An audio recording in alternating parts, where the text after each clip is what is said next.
Hello friends, welcome to a new blog.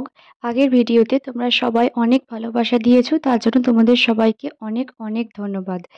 এখানে দেখো শ্রমণ ওর favourite ঢোলটা নিয়ে খেলা করছে। এই ঢোলটা কিন্তু ওর খুব ফেভারিট।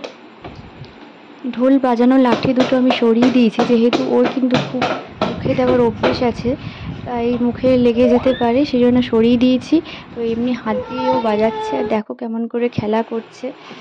একবার করে বসছে, আবার ঢোলটাকে নিয়ে গলায় নিয়েছে আর বাজাচ্ছে, দেখো কি সুন্দর।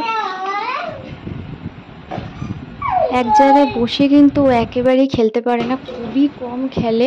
খেলতে 2 মিনিট খেলার পরেই কিন্তু সেখান থেকে উঠে যায়। এইখানে দেখো আবার ও রিংগুলো নিয়ে বসেছে, রিংগুলো সাজাবার চেষ্টা করছে। পুরোপুরিটা সাজাতে না পারলেও সাইজ অ্যাকর্ডিংলি কিছুটা কিন্তু ও পারে এখন। ভিডিওটা ভালো লাগলে অবশ্যই লাইক করবে, সাবস্ক্রাইব করে পাশে থাকবে। Thanks for watching.